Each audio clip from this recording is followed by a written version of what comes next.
자, 여러분 안녕하세요. 안녕하세요. 네, 반갑습니다. 오늘 선생님이 무슨 주제를 가지고 여러분들과 함께 교제를 할 거냐? 라고 뭐라고요? 뭐라 하셨죠? 창조 나와 상관이 있는가? 창조, 나와 무슨 상관이 있는가? 라는 주제를 가지고 여러분들과 함께 교제를 할 건데 그 내용에 대해서 이제 과학이 발견한 창조의 증거라는 것을 가지고 와봤습니다. 우리 지난 시간에 허성조 선생님이랑 무슨 얘기했는지 내가 어느 정도 조금은 기억이 난다. 네, 교환이. 그 네, 성경이 사실인지 성경이 사실인지. 예. 네, 또 성경이 사실이 일까? 아, 성경은 사실일까? 네, 네, 현준이. 성경이 사실이 이유에 대해서 성경이 사실인 이유에 대해서. 오, 좋아요. 정말 성경은 하나님의 말씀인가요? 라는 주제를 가지고 함께 얘기를 했습니다. 그렇죠? 결과가 어떻게 됐어요? 성경은 정말로 하나님의 말씀이었나요? 네. 네, 정말 성경은 하나님의 말씀이었습니다. 라는 것으로 우리 말씀이 끝났어요. 그럼 이번에는 그럼 성경에서 뭐라고 말하고 있길래 성경에 무엇을 말하고 있고 이 성경은 성경 맨 첫 장 첫 절에 뭐라고 말하고 있는지 그리고 정말로 그러한지 그리고 이것이 나와 어떤 상관이 있는지를 오늘 이 시간에 밝혀보도록 하겠습니다. 세상에는 정말 많은 과학자들이 있어요. 그렇죠? 여러분들 뭐 과학자 많이 알고 있죠? 네, 과학 좋아해요? 네. 과학 좋아해요? 네. 대단하네. 선생님은 과학 별로 안 좋아하는데 별로 안 좋아해요? 네, 그죠? 별로 안 좋아해요. 과학은 재미가 없어. 막 외워야 되고 막 그러잖아요. 근데 세상에는 과학을 좋아하는 과학자들이 참 많이 있어요. 혹시 이 사람 누군지 알아요? 스테판 호킹. 네? 누구? 스테판? 스티븐 호킹입니다. 스티븐 호킹. 스티븐 호킹 다 들어봤죠? 네 아니요 안 들어봤어요? 네 그럴 수 있어요. 스티븐 호킹은 과학자예요, 과학자. 세상에 많은 과학자들이 이 우주가 어떻게 생겨났는가에 대한 질문을 많이 받았을 거 아니에요. 그거에 대한 결론을 어떻게 내느냐? 이 우주는 우연히 생겨났습니다. 라고 얘기를 하고 있습니다. 예를 들어볼게요. 여러분들이 잘 알 수 있는 이 스티븐 호킹 박사. 이 스티븐 호킹 박사는 뭐라고 말했다고요? 우주는 중력 법칙으로 인해서 무에서 저절로 생겨날 수 있다라고 얘기를 했습니다. 무가 뭐예요? 없는 없어. 먹는 아무것도 없는데 먹는 무. 중력 법칙이 있으면 먹는 무. 어쩌면 생길 수도 있다. 먹는 먹는 무 아니고요. 먹는 무. 자, 이분은 누굴까요? 라우렌스 카우루스 오, 비슷했어요. 네. 로렌스 크라우스 박사님이라는 분인데, 네, 로렌스 크라우스 박사님 이분은 양자역학과 진공 에너지를 인해서 무에서 우주는 생겨날 수 있습니다. 다 무에 라고 얘기를 했습니다. 왜 무에서 시작을 할까요? 아무것도 없으니까. 네, 아무것도 없는 이 세상에서 유가 생겨야 되기 때문에 이 세상이 생겨야 되기 때문에 맞아요. 있을 유.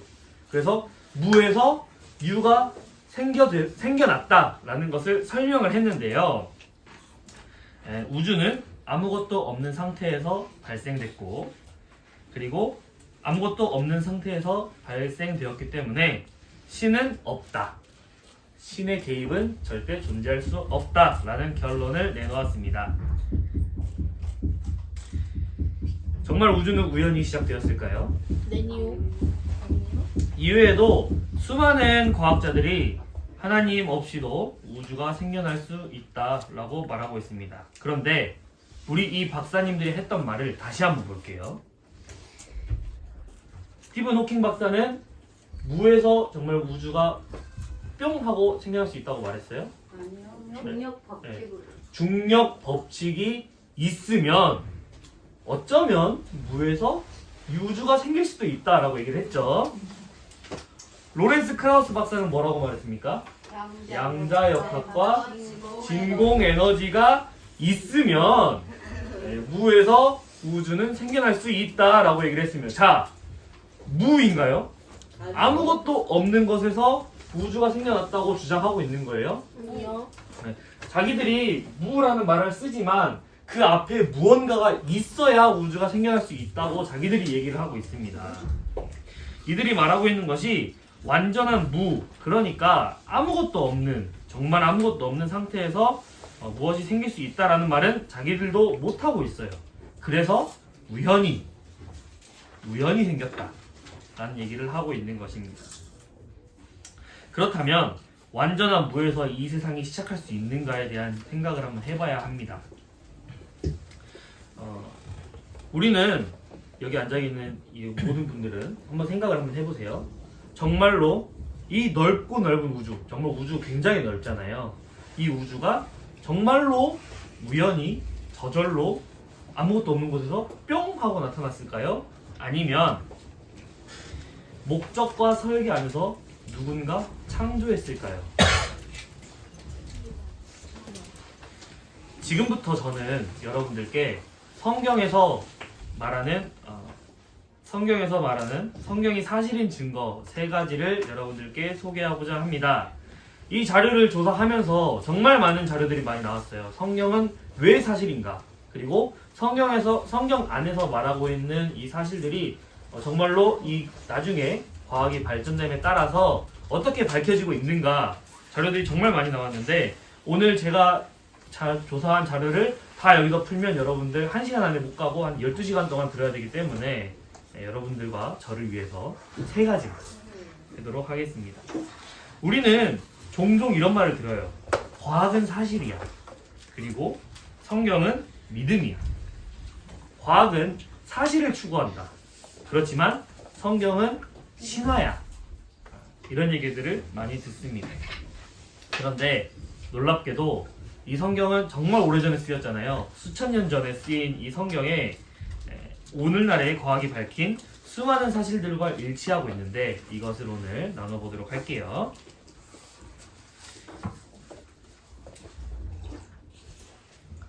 저 먼저 하는데. 고대 사람들은 지구의 모습을 어떻게 생각했을까요? 지구가 둥글할 것이다 라고 생각한 사람도 사실 많이 없었어요. 그렇죠? 네모. 지구는 평평할 것이다. 그래서 이 평평한데 끝까지 가면 떨어져 죽는다. 이런 얘기를 중세 시대까지 했다고요. 그럼 고대 시대 사람들은 어떻게 얘기를 했을까요? 동물. 고대 인도인들은 똬리를 큰 거대한 뱀 위에 거북이가 이렇게 딱 있고 이 거북이 위에 코끼리 4마리가 딱 있으면서 그 위에 지구가 있다라고 생각했어요. 뱀이 있고 거북이가 있고 그 위에 코끼리가 있고 그 위에 지구가 있다. 우리가 그래서 그 지구에 산다라고 이렇게 생각을 했습니다. 또 고대 이집트인들은 어떻게 생각했느냐? 누트라는 여기 이 신이 누트예요. 누트라는 하늘의 여신이 평평한 땅을 에워싸고 있으면서 그 여신이 매일 저녁에 태양을 삼켜서 밤이 오고 태양을 뱉어서 낮이 된다. 이렇게 생각을 했습니다. 그냥 과학적이죠? 네. 네? 과학적이에요? 저기 어딜 봐서 네. 너무 비과학적이죠? 근데 아니요. 그 당시에 그때 사람들은 이게 사실인 줄 알았다고요. 지금 만약에 우리가 그때 그 시대 가서 지구는 동그래요 라고 말한다면 맞아 죽어요. 이 사람들이 우리가 지금 여기 뭐 뱀으로 둘러싸고 있습니다 라고 얘기를 했지만 그때는 뱀으로 둘러싸고 있다. 아 그렇구나 했을 거 아니에요. 근데 누가 와서 지구는 동그랗습니다 라고 하면은 맞아 죽어요. 비웃겠죠. 네, 비웃겠죠. 지금 우리가 했던 반응이랑 똑같을 거예요. 근데 성경은 뭐라고 말하고 있을까?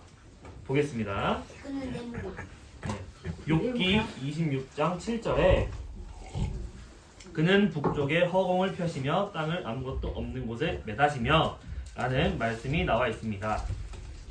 욥기는 구약 성경에 나와 있는 성경책인데 굉장히 좀 뒤에 있거든요. 근데 이 욥기가 과연 언제 기록되었는가를 생각해 보면 3,500년 와 전에. 진짜 네. 3,500년 전, 지금으로 3,500년 전에 기록된 성경입니다. 굉장히 초창기에 적혀진 성경이에요. 당시에 한반도는 청동기 시대였을 것으로 추정이 됩니다. 그때 청동기 시대 때 오늘날과 같은 과학 기술이 있었을까요? 없었겠죠, 당연히. 그런데 이와 같은 사실이 어떻게 성경에 기록될 수 있었을까요? 당시 사람들은 지구가 우주에 떠 있는 것을 정확하게 알 수 없었고 몰랐을 것이고, 그런데 이 성경을 쓴 사람은 그렇다, 하나님께서 말씀하셨다라고 말하고 있습니다. 성경은 허구나 소설이 아니라 온 우주 만물을 창조하신 하나님의 말씀임을 뜻하는 강력한 증거 중 하나로 보이고 있습니다. 고대에는 지구가 거대한 동물 위에 놓여 있다고 믿었습니다. 그러나 이 성경은 보란듯이 지구가 아무것도 없는 곳에 매달려 있다고 말하고 있습니다. 이는 오늘날 천체 물리학에서 말하는 지구의 우주 속 위치와 완벽하게 일치하는 모습을 보여주고 있습니다. 두 번째 증거입니다. 성경은 물의 순환하는 과정을 말하고 있는데요. 우리 지구가 이렇게 있잖아요. 이 지구의 물은 되게 순환하고 있다는 걸 혹시 알고 계세요? 네. 몰라요. 몰라요? 4학년 때 배웠어요. 네? 4학년 때 배워요? 네, 4학년. 그러면 지인이 모를 수도 있지. 네. 몰라요? 네. 사학년 아니야? 이게 이제 배울 거예요. 이제 배울 건데, 지구에 물이 있잖아요. 바다도 있고 수증기로도 있고 얼음으로도 있을 거 아니에요. 그러면 산에서 왜 계속 샘물이 솟을까? 이런 생각 해본 적 있어요? 아니요. 해본 적 없죠. 근데 과학자는 또 이런 걸 궁금해해요. 그래서 열심히 조사를 했어요. 조사를 해보니까 여기 강이나 바다가 있잖아요. 여기 강이나 바다에 여기 물이 이렇게 딱 있어요. 그러면 햇볕이 딱 쬐져요. 그러면 이 강물이 가만히 있겠죠? 네.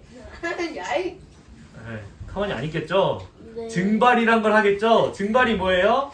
물이 수증기가 돼서 올라가는 거예요. 없어지는 거 아니에요. 수증기가 변화돼서 올라가는 거예요. 수증기가 변하겠어요. 이 수증기가 올라갔어요. 근데 올라가니까 춥네? 그러면서 구름처럼 이 구름이 돼서 이렇게 좀 얼듯이 이렇게 구름이 보여요. 구름이. 네. 구름으로 이렇게 하늘로 딱 이동을 해요. 네. 구름에서 어떤 조건이 맞으면 비가 와요. 그걸 어. 강수라고 하는데, 어렵게 쓴 거예요. 비가 오는 걸 강수라고 한다고 생각하면 돼요. 그리고 올라가는 건 증발이에요. 강수가 돼서 내려왔죠. 네. 그럼 다시 물로 내려가겠죠. 네. 이게 물의 순환 과정이에요. 지구에서 물은 없어지지 않아요. 계속 순환하고 있어요. 근데 이것이 언제 밝혀졌느냐? 17세기에 발견이 됐습니다. 약 1600년 경이겠죠. 자, 일반적으로 물은 증발, 응결, 강수 세 단계를 거쳐서 순환하고 있습니다. 성경은 이와 같은 내용도 정확하게 기록하고 있습니다. 여기 말씀을 보면 그가 물을 가늘게 이끌어 올리신즉 그것이 안개되어 비를 이루고 그것이 공중에서 내려 사람 위에 쏟아지느니라 라는 표현이 나와 있습니다. 지금 과학이 발견한 거랑 내용이 거의 똑같죠? 유사하죠? 그런데 이 과학은 언제 발견이 됐다고요? 16세기, 17세기, 16세기에 발견이 되었습니다. 이 성경은 어디 성경이에요? 욥기는 지금으로부터 몇 년 전에 쓰여졌다고요? 9,500년. 3,500년 전에 욥기 성경이 쓰였습니다.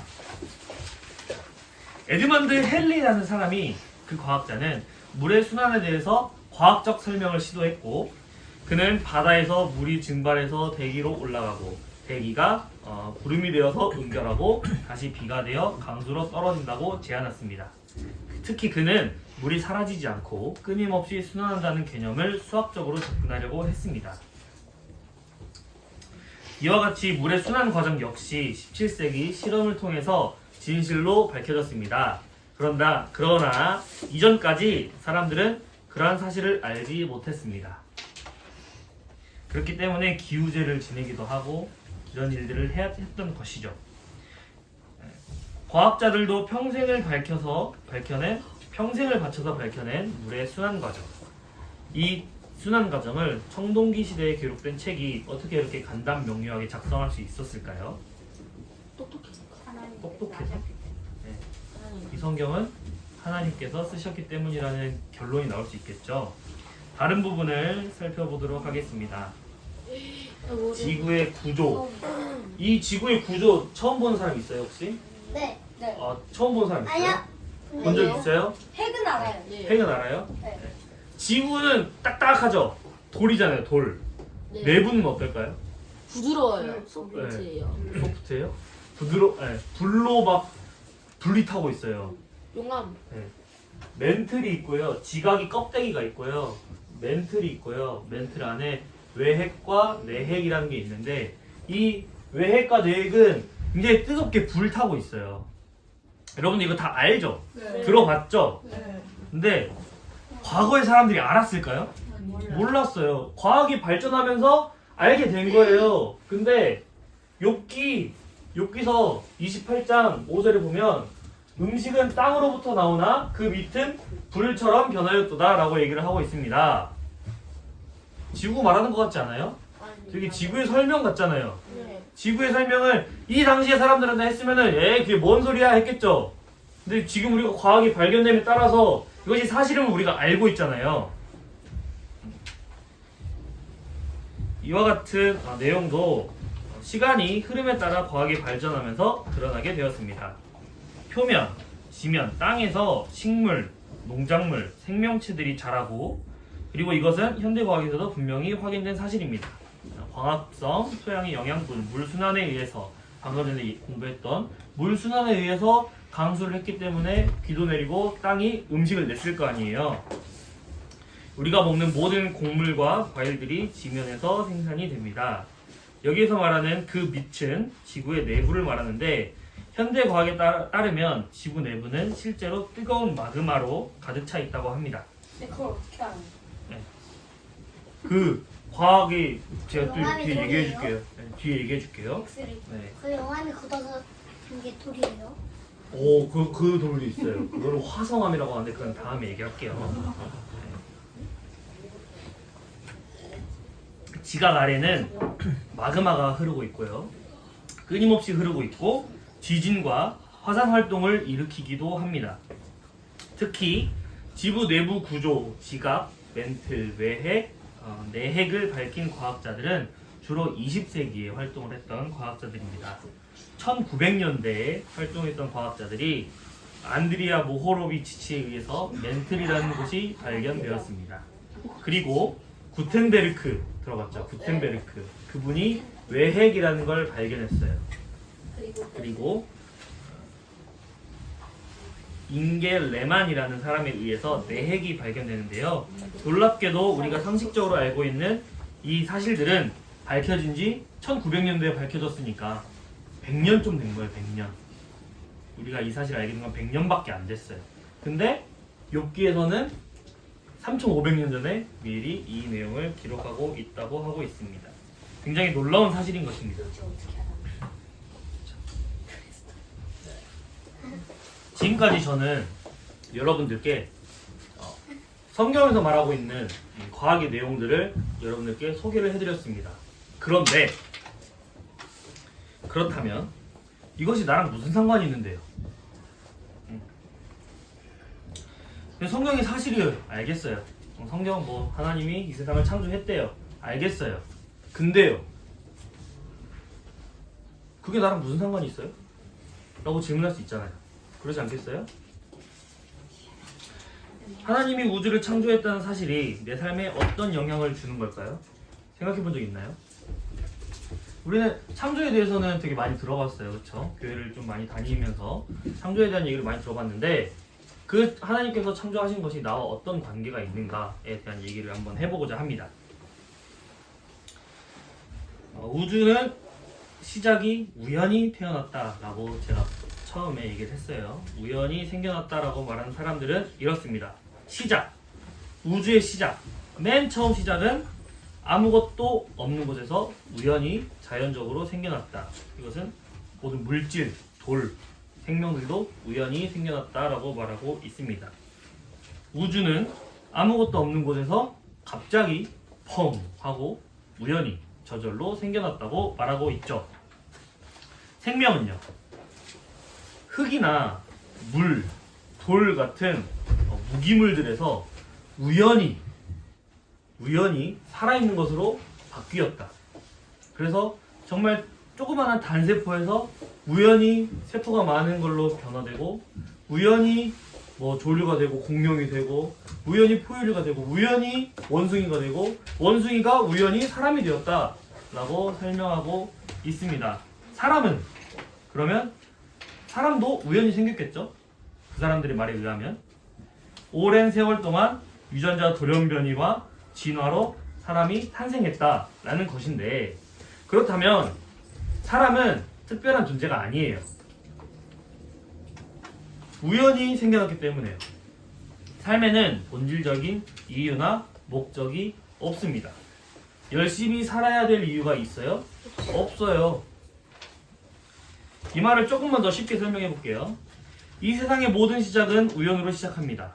그렇기 때문에 우주도 생명도 인간도 존재의 목적이 없어요.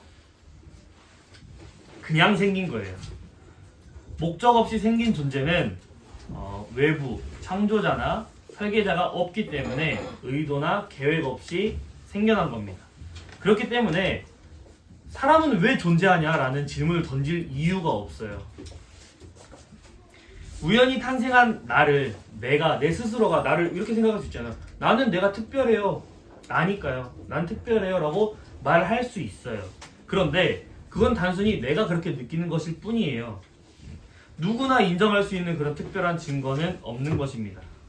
그래서 하나님이 없다고 생각하고 이 우주가 우연히 생겨났다고 생각하는 사람들에게서는 특별한 것도, 그 어떤 의미도 목적도 내가 스스로 만들어야 돼요. 그런데 이것은 내가 만들어낸 그 의미는 내가 죽으면 사라집니다.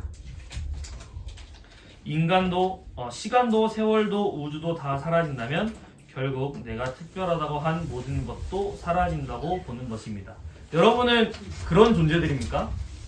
단순히 여러분은 존재 이유가 없어요?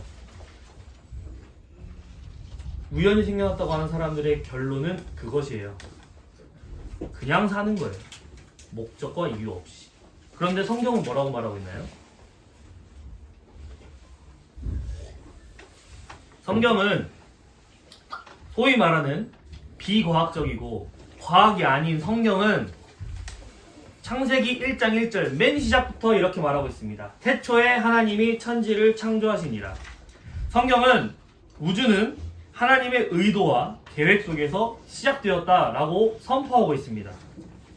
생명은 하나님의 손길로 지어진 것이라고 성경 맨 첫 장에서, 맨 첫 절에서 성경을 펼치면 여러분들이 볼 수 있게 강력하게 주장하고 있습니다. 만약 하나님께서 세상을 창조하셨고 그리고 사람을 창조하셨다면 사람은 특별한 목적을 가진 특별한 존재가 되는 것입니다. 우리는 하나님 창조주의 작품이며 의미 있는 존재인 것입니다. 하나님은 나를 계획하셨고 사람 가운데 창조하셨으며 내가 이 세상에 존재하는 모든 순간에도 목적이 있다고 말하고 있습니다. 나는 단순히 우연이 아니에요. 여러분들은 우연이 아니에요. 하나님의 뜻 가운데 의도적으로 선택된 존재인 것입니다. 그리고 인간은 누구의 형상대로 창조받았습니까? 네. 하나님의 형상대로 사람을 창조하셨다고 창세기 1장 27절에 말하고 있습니다. 그렇기에 누구나, 여기 앉아있는 그 어느 누구나, 혹은 여기 앉아있는 사람들 뿐만이 아니라 이 여기 밖에 있는 모든 사람들도 특별한 존재고 특별한 의미가 있는 사람들인 것입니다. 나의 가치는 내가 부여하면 내가 죽으면 의미가 없잖아요. 그런데 하나님께서 나를 특별하다고 말씀하셨어요. 그러면 이것은 그 자체만으로 여러분들이 특별해지는 거예요. 나의 가치는 태어날 때부터 하나님께서 부여하신 것입니다. 그렇기에 누구나 무엇을 하든 성공하든 혹은 실패하든, 난 실패했어, 난 인생의 실패자야 라고 한다고 내 스스로가 그렇게 말하지만 하나님께서는 너는 특별해, 나는 너를 사랑해 라고 말씀하고 계신 것입니다. 인간은 존재 자체로 의미 있고 소중합니다. 우리는 하나님 안에서 변하지 않는 가치를 가지는 것입니다.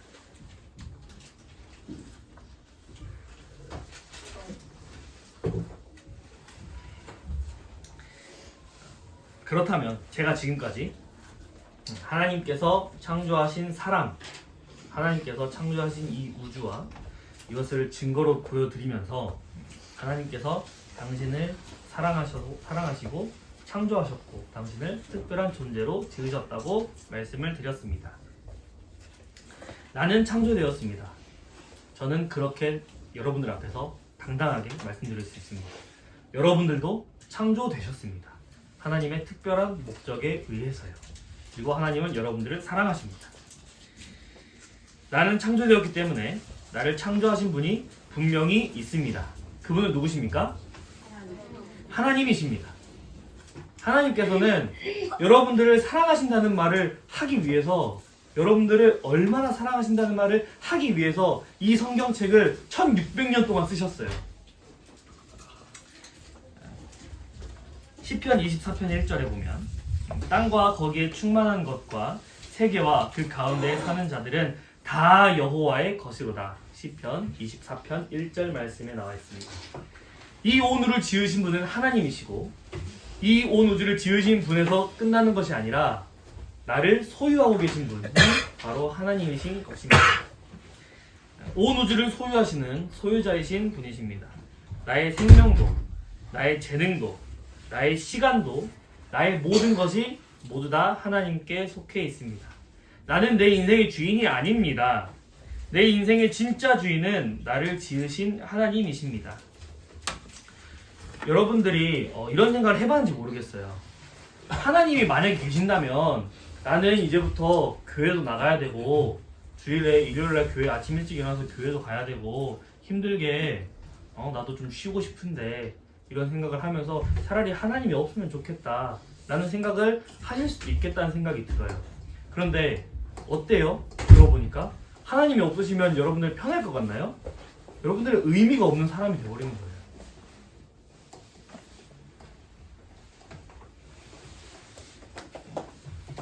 우리를 창조하신 하나님은 말씀, 성경을 통해서 우리에게 삶의 방향과 목적을 알려주셨습니다. 디모데후서 3장 16절 말씀 다 같이 한번 읽어볼까요? 시작! 모든 성경은 하나님의 감동으로 된 것으로 교훈과 생각과 다르게 함과 의도를 하기. 네, 디모데후서 3장 16절 말씀입니다. 성경은 이렇게 말하고 있습니다. 하나님의 감동으로 된 것으로 라고 말하고 있죠. 우리 지난 시간에 성경의 특성에 대해서 몇 가지 배웠는데 세 가지 딱 얘기를 했거든요. 혹시 기억나는 사람 있어요? 세 가지? 성경의 특성. 어, 네? 무호성? 무호성, 네, 무호성도 있고. 예언? 예언이 뭐예요? 성경의 땡땡성 있잖아요. 땡땡. 중요성. 중요성 중요하지. 중요한데, 예? 영원성? 뭐 영원성도 있고. 그 말고 세 가지 했잖아요. 성경. 계시성 있고, 누구예요, 이거? 영감성. 우리 배웠잖아. 기억하잖아요. 또 감동성이요? 정경성. 기억나요? 기억 안 나요? 계시성, 영감성, 정경성에 대해서 얘기를 했어요. 하나님은 인간에게 자신을 보여내주신 것, 그것이 계시성이었잖아요. 그래서 일반 계시가 있고 특별 계시가 있다고 배웠잖아요. 네. 네. 영감성. 성경은 하나님의 감동으로 기록되었다고 말했잖아요. 하나님께서 성경을 기록하기 위해서 1600년 동안 정말 수많은 저자들을 통해서 이 성경책을 기록했다고요. 2600년 동안 다 하나님만 바라고 쓴 거예요. 하나님께서 이 사람들에게 말해주셔서. 영감성, 정경성. 하나님은 정말 진짜로 이 성경은 하나님의 말씀이다라는 것을 우리는 배웠어요. 그런데 이 성경은 그때 성경이 기록됐을 때부터 지금까지 변하지 않습니다. 그렇죠? 성경은 변하지 않아요. 하나님의 기준은 변하지 않습니다. 그것을 진리라고 하는 거예요. 하나님의 말씀은 변하지 않습니다. 사람들이 만든 규칙들은 변해요. 상황에 맞게 변하고, 심지어 지금 우리가 이렇게 이 시대를 살아가고 있는데 한국에서의 법과 미국에서의 법이 다르잖아요. 사람은 자기 상황에 맞게 따라 다르고 자기 시간에 맞게 따라 달라요. 그런데 하나님의 말씀, 하나님의 법칙은 달라지지 않습니다. 하나님이 창조주이시라면 그분의 말씀은 단지 조언이라던가 이런 것들이 아니라 창조주이시고 소유자이신 하나님은 명령인 것입니다. 우리 그래서 이 성경책은 사람의 삶을 인도하는 안내도인 것이에요. 우리가 어떤 뭐 복잡한 기기들을 샀을 때 이걸 제대로 쓰려면은 설계도가 아니죠. 그 뭐죠? 설명서를 읽어야 되잖아요. 설명서. 사람 설명서예요. 사람 설명서. 성경으로 주셨어요. 하나님께서. 그런데 이 성경에서 뭐라고 말하고 있느냐? 하나님께로 돌아가야 한다라고 말하고 있습니다. 창조주 하나님을 인정하고 그분의 말씀을 절대 기준으로 받아야 합니다. 그렇다면 우리는 마침내 돌아갈 길을 찾을 수 있습니다. 이사야서 44장 22절에 내가 내 허물을 빽빽한 구름같이 내 죄를 안개같이 없게 하였으니 너는 내게로 돌아오라. 내가 너를 구속하였습니다. 그런데 사람은 창조된 이래로부터 단 한 번도 스스로 하나님께 돌아간 적이 없어요. 한번 봐볼까요? 자, 맨 처음에 창조되었던 사람의 이름이 아담. 아담은 하나님의 말씀을 정말 잘 믿고 순종하면서 살았어요? 네, 안 그랬죠. 그 다음에 또 무슨 사건이 있었어요? 계속해서 사람들이 죄를 짓고 하나님으로부터 멀어지고 그랬었죠. 그렇기 때문에 노아의 홍수 사건도 있었고 바벨탑 사건도 있었고 정말 많은 일들이 있었잖아요. 사람들은 창세된 이후로 한 번도 하나님께 스스로 돌아가려고 한 적이 없어요. 그래서 하나님께서는 방법으로 제시하신 것이 가장 쉽고 가장 편한 하나님께로 돌아올 수 있는 방법을 제시하신 것이 예수 그리스도를 이 세상에 보내신 것입니다. 성경은 그것을 말하고 있어요. 인간은 창세로부터 단 한 번도 돌아오지 않았습니다. 창조주를 떠나서 항상 죄의 길을 걸어갔습니다. 하지만 하나님은 그럼에도 불구하고 내가 계속 죄악을 짓고 죄의 길로 빠지고 내가 하나님으로부터 멀어지려고 할 때에도 나를 사랑하셨습니다. 나를 다시 하나님 품에 안으려고 하시고 초대하시고 그리고 계속해서 간절히 기다리고 계신다고 말하고 있습니다. 요한복음 1장 12절 굉장히 중요한 말씀입니다. 한번 다 같이 읽어볼게요. 시작. 용접한 자와 그 이름을 믿는 자들에게는 하나님의 자녀가 되는 요한복음 1장 12절 말씀. 아멘. 그 이름을 믿는 자들에게는 하나님의 자녀가 되는 권세를 주셨다고 이런 감사의 고백을 감사의 말씀을 주셨습니다. 이런 하나님께 어찌 감사드리지 않을 수 있을까라는 마음이 듭니다. 나는 하나님께서 창조하신 존재입니다. 그분이 내 삶의 주인이 되시고 나는 그분의 말씀을 따라 살아야 하며 그분께 돌아갔을 때 진짜 나를 찾을 수가 있습니다. 하나님께서 나를 지으셨고 목적을 가지고 나를 이 땅에 보내셨으며 내가 살아있는 지금 이 순간까지도 관심을 가지고 계십니다. 나는 실수로 우연히 저절로 생겨난 존재가 아닙니다. 하나님의 계획 가운데 의도적으로 창조된 존재입니다. 이 믿음은 나의 정체성을 바꿉니다. 내 존재는 더 이상 의미 없지 않다. 내 존재는 의미가 있다. 왜 의미가 있는가? 나는 하나님께서 의미와 목적을 가지고 창조된 존재다. 내가 선택 하나하나는 굉장히 중요해질 수 있죠. 왜 중요합니까? 하나님이 그렇다 했으니까요. 이 세상을 창조하시고 이 온 우주를 창조하신 하나님께서 너는 특별한 존재야 라고 말씀하셨으니까요. 나의 고통, 나의 기쁨, 나의 슬픔, 나의 모든 감정 다 하나님의 관심 안에 있습니다. 나는 이 세상이 꼭 필요한 사람입니다. 혹시 여기 앉아 계신 분들께서 나는 지금까지 별 볼 일 없는 존재야. 내 인생은 아무 의미 없어라고 느끼신 분이 있으실지 모르겠습니다. 그러나 하나님은 당신에게 이렇게 말씀하십니다. 너는 내 걸작품이야. 너는 나의 작품이다. 너는 실수가 아니다. 내가 너를 만들었고 내가 너를 사랑하며 내가 너에게 뜻이 있다. 라는 말씀을 해주시고 계십니다. 여러분들이 오늘 이 시간 통해서 정말 중요한 것은 이거예요. 지구가 어떻게 창조되었는가? 지구는 그러면 어떻게 생겼는데요? 하나님은 이건 어떻게 하실 건데요? 저건 어떻게 하실 건데요? 이건 어떻게 설명하실 건데요? 저건 어떻게 설명하실 건데요? 이런 질문을 떠올리는 게 아니라 하나님께서 창조하셨다면 나는 어떤 의미를 갖는 사람인가를 생각하고 여러분들이 오늘 이 시간을 마무리했으면 좋겠어요. 정말 특별하고 하나님께서 사랑하시는 여러분, 오늘 강의를 들어주셔서 정말 감사합니다. 우리 다 같이 이 말씀 한번 읽어보고 오늘 강의를 마치도록 하겠습니다. 준비 시작!